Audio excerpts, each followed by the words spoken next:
terapi paling seru yang pernah aku lakukan itu terapi sekaligus aku ngeruqyah.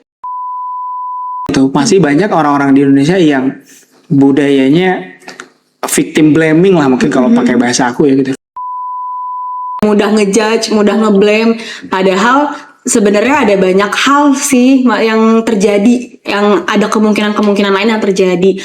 Apalagi lagi-lagi seseorang itu tumbuh besarkan oleh lingkungannya. Emosi itu ibarat soda yang ditutup di botol, terus akhirnya di-shake terus kan. Nah, ketika dia ngelawan tuh sama aja kayak nge-shake si botol soda itu. Sehingga nanti ada momen dimana pada saat dibuka, dimana pada saat dia nginget si emosi itu meledak sih. Jadi pas itu klien aku ketika online literally beneran kehipnotis. Waduh. Jadi pada saat itu kan kayak ini kan, maksudnya hipnoterapi online, terus dia ada adiknya tuh yang lewat kan, aku udah membantu dia kepikiran bawah sadarnya. Terus habis gitu adiknya iseng kan, ngapain sih kakak gitu ya, depan layar di layar apa HP ya kan, ngapain sih gitu. Terus diambil lah si jilbabnya itu, dia nggak bereaksi apa-apa.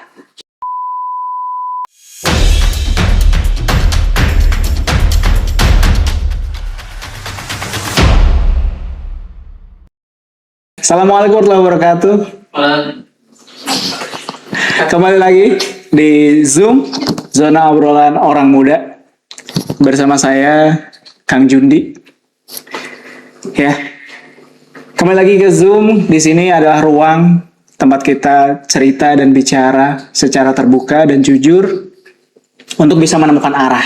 Terutama buat teman-teman muda yang masih hilang arah atau bingung gitu ya, hidup ini mau dibawa kemana. Yuk mari sama-sama kita refleksi bareng, dan semoga pas pulang atau selesai dengar podcast ini teman-teman bisa menemukan arah lebih jelas nih di masa depan. Di kesempatan kali ini kita akan diskusi tentang pemuda dan mental health. Nah, sudah ada bersama kita Sarwah. Oke. Say hi, Sarwah. Oke, teman-teman. Zoom ya? Sahabat Zoom. Oke, gitu. Zoom. Selamat datang Sarwah, terima kasih udah mau main ke Zoom. Oke. Di sini mungkin beberapa udah ada yang kenal, tapi boleh dong kenalin dulu Sarwah gimana sih latar belakangnya dan sekarang kesibukannya apa aja? Oke.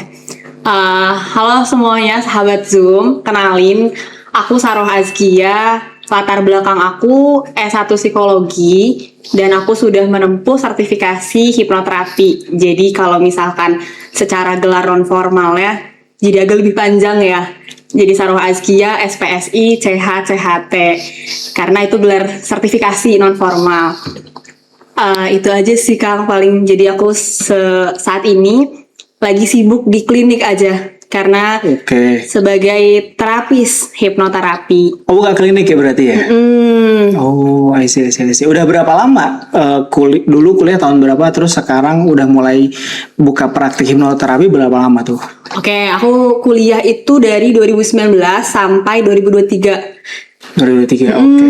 Kalau secara semester hanya 7 semester. 7 semester? Pinter berarti ya? Cepat gitu? Iya, semoga ya. Beneran ini. Gitu sih. Terus kalau misalkan kliniknya masih belia banget. Masih bayi nih, baru lahir. Baru banget diresmikan Januari sebetulnya. Januari tahun ini? Januari tahun ini. Baru banget ya? Benar, baru banget. Cuma kalau misalkan secara hipnoterapi, aku pergi terapi itu sudah dari 2024. Jadi sudah cukup lama. Oke, 2024 udah mulai praktek hipnoterapi ya? Betul. Oke, menarik. Kalau nggak salah juga pernah guru BK ya? Bener banget. Aku 2 tahun jadi guru BK di suatu sekolah, dan saat ini juga mungkin gitu ya. Aku memang pernah punya keinginan bahwa pengen terjun nih di pendidikan lagi-lagi, walaupun saat ini sudah berkecimpung di dunia hipnoterapi, tetap ternyata masih ada yang membutuhkan BK gitu. Jadi ada suatu sekolah, guru BK yang keluar, akhirnya menghubungi aku untuk join lagi untuk join di BK tersebut, sekolah tersebut. Oke, Gitu. oh menarik nih. Aku juga sekarang lagi berkegiatan di sekolah. Dan ketemu banyak kasus anak-anak itu punya persoalan mental health sih. Walaupun aku nggak ada latar belakang itu, sehingga aku nggak tahu nih sebetulnya ini mental health atau bukan, terus mental healthnya apa gitu. Kalau Sarah sendiri, gini pertanyaanku gini, bener gak sih anak-anak zaman sekarang usia 15 SMP SMA itu udah punya persoalan mental health, bener gak sih? Bener banget sih, karena secara data nih ya, sebanyak 15,5 juta remaja di Indo sih yang udah kena masalah mental. Oh iya? Iya bener banget, karena banyak faktor ya yang bikin akhirnya anak-anak zaman sekarang tuh mudah banget lah kalau bisa kita katakan gitu, kena mentalnya istilah gitu. Contohnya apa tuh?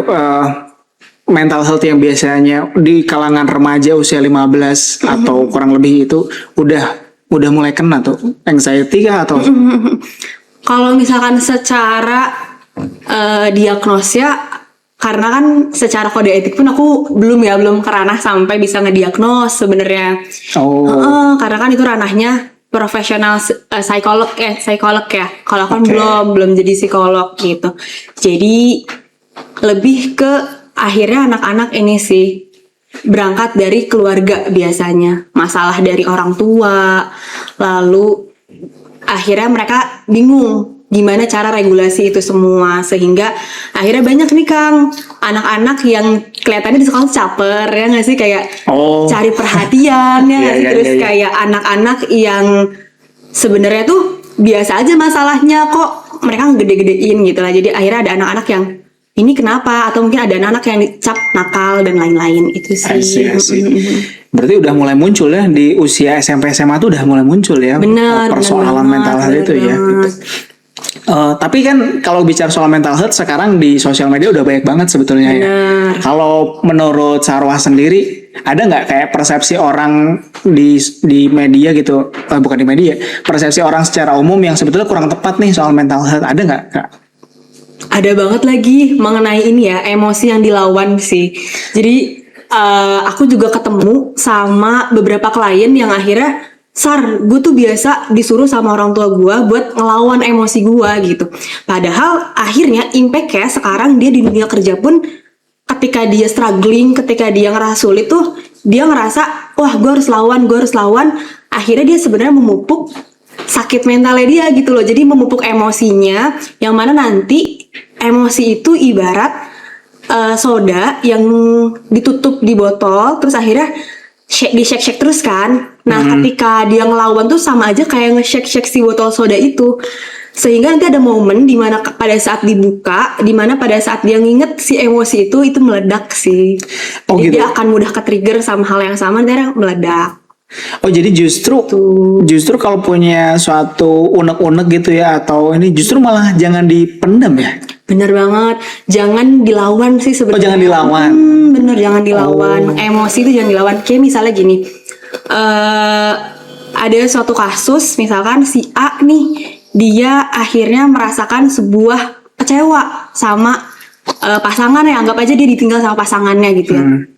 Lalu akhirnya ketika dia kecewanya itu terus ditumpuk, akhirnya dia justru terus keluarganya jadi bilang kayak udah jangan kecewa gitu, lawan aja rasa kecewanya, sehingga akhirnya dia akan terus mengattract pasangan yang sama pasangan yang problematik sebelumnya gitu misalkan. Karena tadi lawan itu kan bukan dihilangkan ya, tapi ditekan aja, karena tapi nanti pun akhirnya dia akan ketemu dengan suatu hal yang sama, pola yang sama, akhirnya dia akan mengulang kalau tidak aware, kalau tidak menyadari hal itu. I see, kebayang. Tapi ngomongin soal mental health dan anak muda, aku tuh sebenarnya lagi ikutin kasus yang mahasiswi, tahu kan ya? Yang mana tuh? Mahasiswi yang diserang lah, quote and quote diserang gitu sama seorang laki-laki yang nggak tahu ini punya hubungan asmara apa sih sebetulnya gitu kan ya. Tapi akhirnya ada satu fenomena gini, ketika penyerangan itu terjadi, terus ada latar belakang yang digali sama netizen gitu kan, ternyata ada apa ya, opini yang justru menyudutkan si korban gitu. Nah aku merhatiin kalau kasus-kasus ini nggak cuma sekali doang gitu, masih banyak orang-orang di Indonesia yang budayanya victim blaming lah mungkin kalau pakai bahasa aku ya gitu, victim blaming gitu. Jadi itu korban itu malah semakin disudutkan karena seolah-olah punya kesalahan sendiri di awal gitu kan. Kalau menurut Sarwa gimana? Bener nggak sih ada fenomena itu gitu di masyarakat kita gitu, belum semuanya aware soal ini dan masalah justru semakin menyudutkan korban gitu. Itu sih mudahnya netizen kita ya, kayak mudah ngejudge, mudah ngeblame. Padahal sebenarnya ada banyak hal sih yang terjadi, yang ada kemungkinan-kemungkinan lain yang terjadi. Apalagi lagi-lagi seseorang itu tumbuh besarkan oleh lingkungannya. Jadi si laki-lakinya itu kan kita nggak tahu ya tumbuh dari lingkungan yang seperti apa. Perempuannya pun begitu. Jadi ketika akhirnya lagi-lagi terus menerus korban kan, kayak korbannya kali yang tidak bisa menjaga dirinya istilahnya gitu ya. Oke.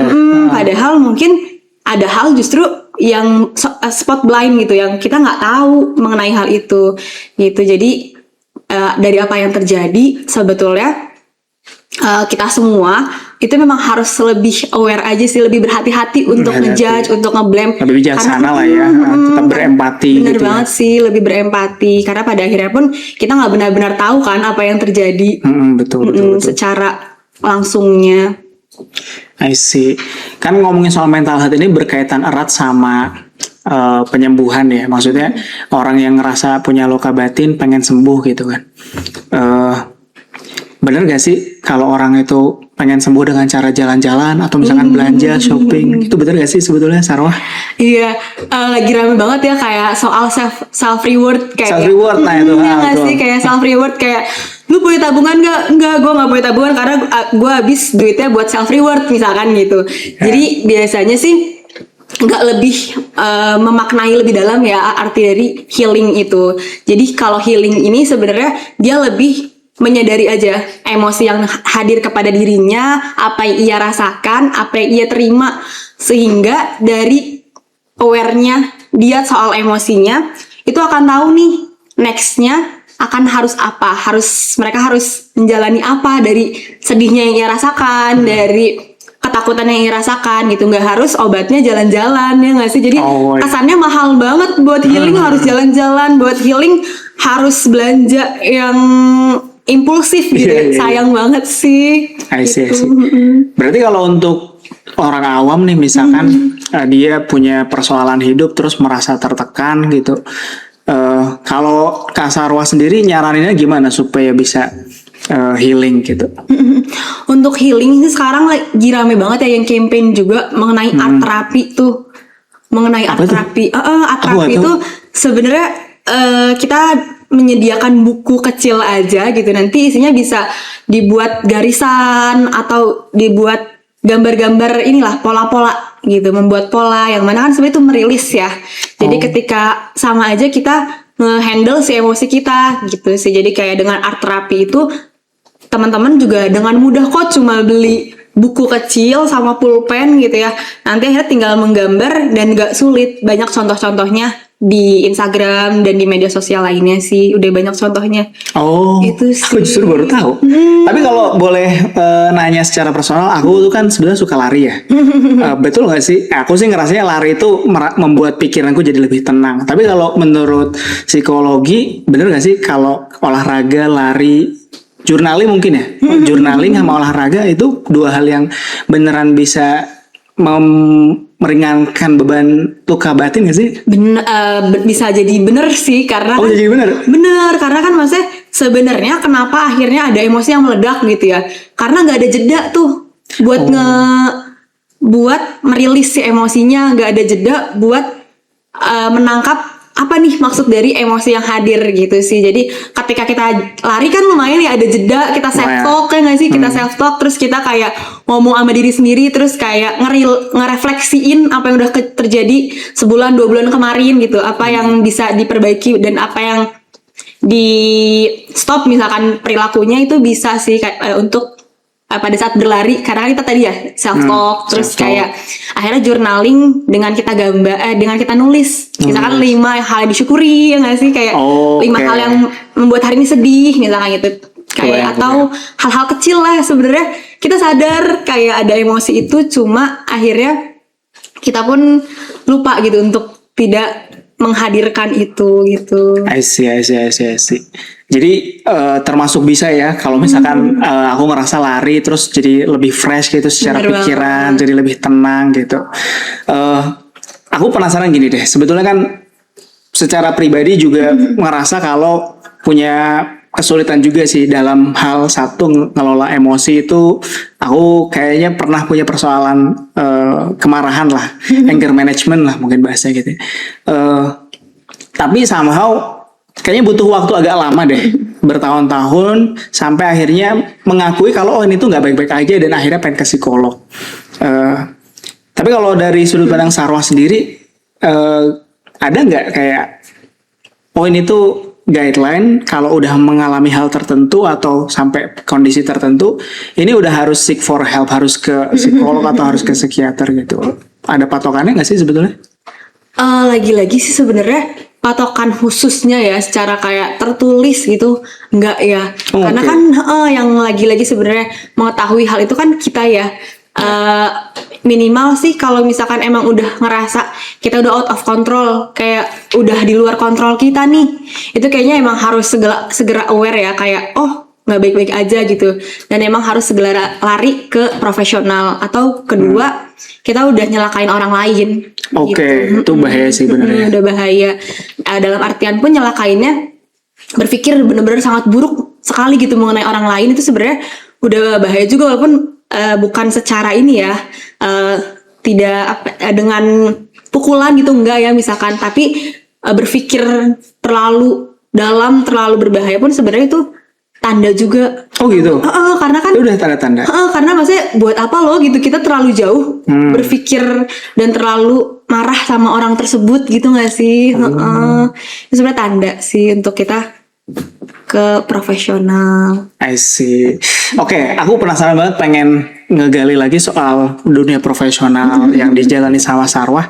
Cuman kita masuk dulu ke segmen quick fire. Gitu. Oke. Jadi ini quick fire ini adalah dimana aku kasih pertanyaan cepat dan Sarwah boleh milih mau milih yang mana nih. Jadi aku kasih pilihan A atau B, kemudian pilih A Oke, dengan baik. dengan mungkin kalau ada penjelasan singkatnya boleh. Boleh. Kebayang nggak sih? Kebayang Kebayang ya? kebayang. Oke, kita mulai segmen quick fire-nya. Oke, yang pertama, self talk atau curhat ke sahabat? Self talk sih jujur. Oh iya, kenapa tuh? Karena kalau misalkan self talk nggak perlu khawatir ceritanya bocor ya nggak sih? Oke. Kalau misalkan self talk mau ngomongin paling aib pun sekalipun paling aib hanya kita aja yang tahu gitu loh. Jadi itu bentuk relapse juga. Oke, self talk ya berarti ya. Pertanyaan selanjutnya, menangis sejadi-jadinya atau menulis jurnal? Kalau aku sih prefer nangis ya. Oh gitu? Bener, nangis. Karena kalau misalkan nangis kan ngeluarin nih, kita keluarin emosinya, kita jujur sama diri sendiri kayak gue hari ini capek banget gitu, pengen ngeluh, pengen nangis, ditangisin aja gitu. Oke, so far nih quick fire-nya jawabannya beda sama aku nih dua-duanya Oke, gitu. oke. Tapi berarti ini bukan soal benar salah ya? Bener sih, itu karena kan Preferensi mungkin ya? kita kan yang paling tahu diri kita nggak sih akhirnya. Oh gitu, ada sisi itunya juga gitu ya. Oke, pertanyaan selanjutnya, liburan, healing, healing keluar atau terapi? Terapi sih jujur. Oh gitu. Iya lagi, maksudnya aku pun untuk kemarin sertifikasi hipnoterapi ini adalah bentuk aku healing sih. Ikut sertifikasi hipnoterapi adalah bentuk healing. Gimana tuh maksudnya? Karena itu kan lumayan ya, maksudnya yang kita keluarinnya Oke. untuk mengikuti sertifikasi Ada modalnya itu. lah gitu ya. Bener Gitu. banget. Nah, karena nanti kita pun akan dapat sesi buat hipnoterapinya juga gitu. Sebelum kita jadi hipnoterapis gitu. Oh, iya, ada sesi gitu ya. Sesi kita disembuhin dulu nih sebelum sembuhin orang lain, ya nggak sih? Oke. Ini bercanda aja ya. Aku dengar banyak orang yang bilang kalau orang-orang kuliah psikologi itu sebenarnya sekaligus berobat gitu. Iya lagi, Bener bener ya? banget dia. Bener ya? Dan maksudnya fun fact lagi, nggak tahu kenapa ya, aku nggak track hal apa, nggak ngerti. Jadi memang akhirnya klien pertama buat diri aku tuh adalah diri aku sendiri. Oke. Gitu sih. Oh, menarik banget. Sejujurnya. Klien pertama adalah diri sendiri ya. Oh, bener bagus. Oh ya, masih lanjut ya pertanyaannya ya. Memaafkan tapi melupakan atau memaafkan tapi beri batasan? memaafkan beri batasan sih. Karena kan kita nggak mungkin lupa dong. Kayak gue disakitin sama lu gitu, nggak Oke. mungkin lupa lah. Kayak menyakitinya gitu. Cuma ketika mengingat saat disakiti itu udah nggak ada rasanya lagi. Oke. Jadi kayak gue pernah disakitin nih. Cuma kayak sebatas pernah disakiti dan udah kita udah punya batasan dan silahkan gitu jalani hidup masing-masing aja. Masing-masing ya, sendiri-sendiri gitu ya. Oke, pertanyaan terakhir, memaafkan orang lain atau memaafkan diri sendiri? Diri sendiri dulu sih. Oh gitu ya. Iya, karena kan maksudnya kalau kitanya kan ada case di mana kita kan terlalu ngerasa wah salah gue sendiri nih gitu kan, mengambil langkah ini gak tepat gitu. Akhirnya kan kita jadi ngebully diri sendiri ya, kayak salah lu sih dan lain gitu. Tapi ketika akhirnya kita memaafkan diri sendiri kan berdamai ya kita sama diri sendiri, sehingga akan dengan sendirinya kita memaafkan orang lain. Karena Oke. kitanya juga udah damai kan. Oh iya, Oke. selesai sama diri sendiri baru setelahnya kita memaafkan orang lain. Jadi pengen ini praktek hipnoterapi di sini deh. Cuman kayaknya enggak, bukan. Menarik banget ya. Bisa Iya. sih. Tiba-tiba semua luka batin dan inner childku bermunculan untuk sekalian terapi. Tapi kayaknya nanti aja deh ya. Bisa, di klinik bisa, mungkin ya. bisa. Gitu. Kliniknya apa namanya? Inner heal terapi. Inner Heal Therapy. Oke, nanti kita masukin fotonya di sini. Iya ya. boleh teman-teman Gitu. kalau misalkan yang mau. Sekalian promosi gitu. Boleh banget. Gitu. Tapi ini sih kita masuk ke segmen selanjutnya ya. Boleh. Ada banyak orang yang berpikir kalau ke psikolog, ke psikiater itu persepsinya adalah maaf ya kayak orang dengan gangguan jiwa gitu. Padahal sebetulnya gimana sih ya supaya apa ya? Ini benar gak sih dan seharusnya gimana sih Sarwah? Oke. Emang bener kan, maksudnya orang yang Iya, kesulitan, banyak. orang yang gangguan jiwa gitu ya. Oh, gitu? Heeh. Oh, oke. Terganggu kan jiwanya, Terganggu. mental terganggu. Ah.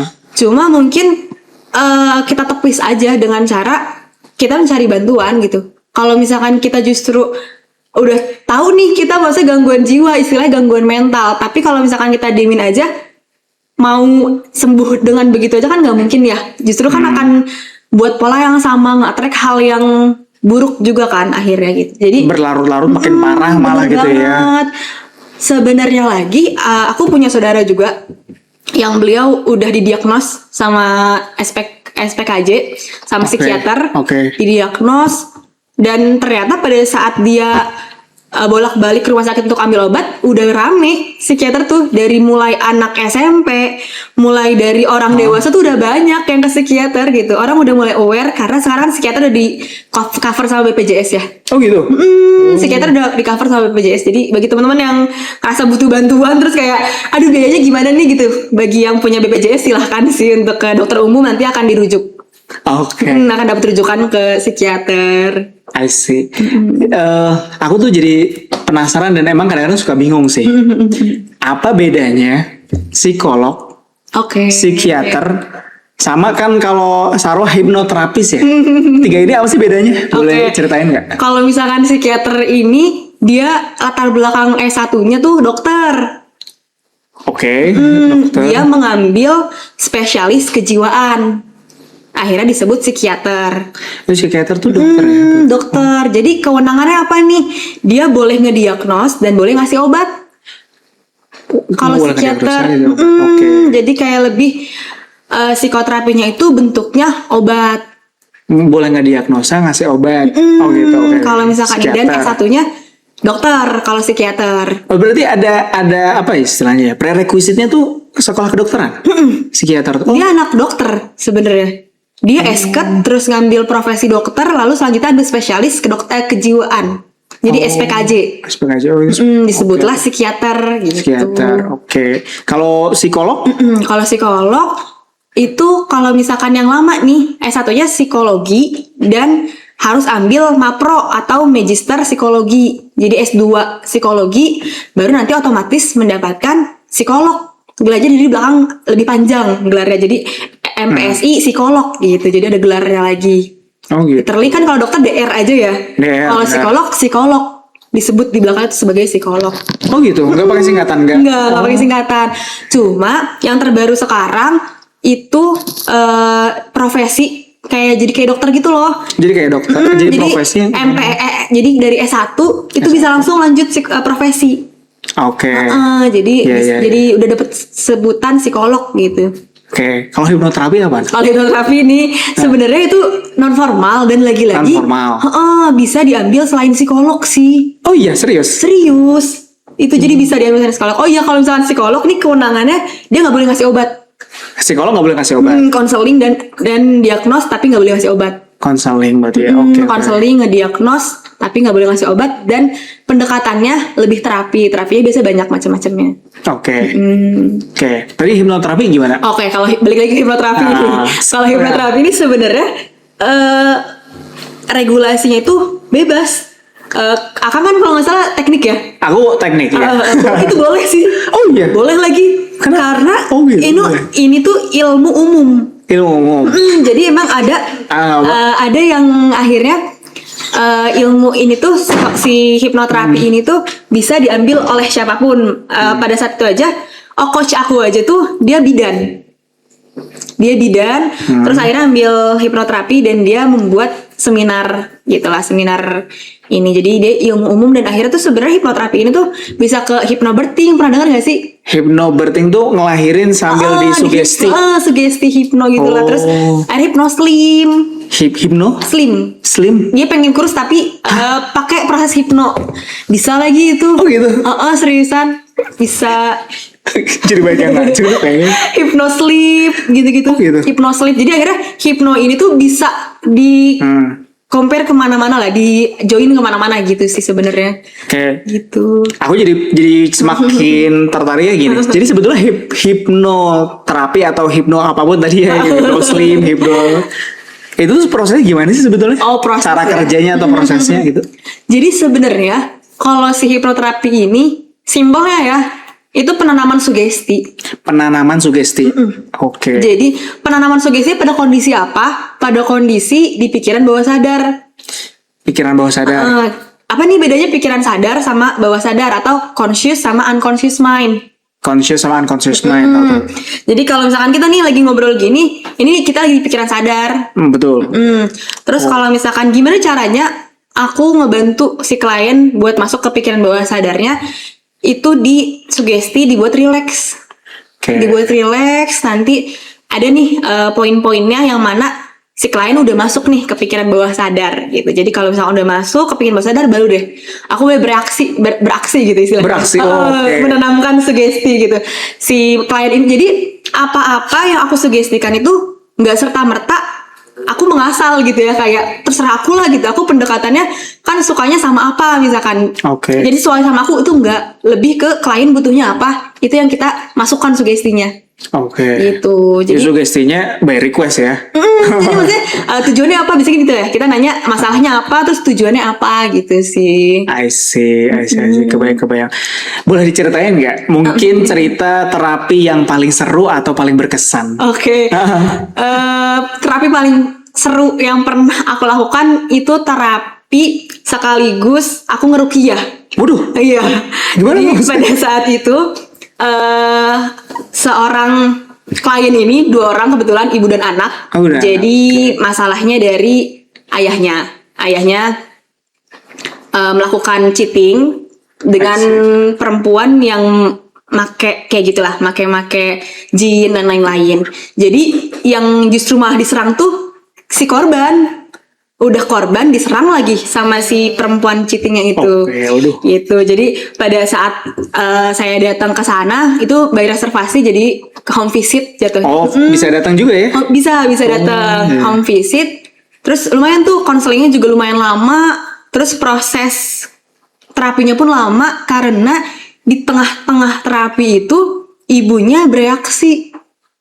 Jadi sangat bereaksi tuh kayak atau gitu. Kayak iya lagi, maksudnya di situ ibunya langsung kayak muntah-muntah yang kayak, wah kataku ini kemungkinan ada ini, karena kan sebelumnya dari konselnya ada cerita kalau misalkan dia ini emang sering dikirim dari kata dia tuh, kita nggak percaya kata gitu, air yang berubah jadi darah apa segala macam tuh mereka nggak percaya, cuma memang sering ditampakkan lah.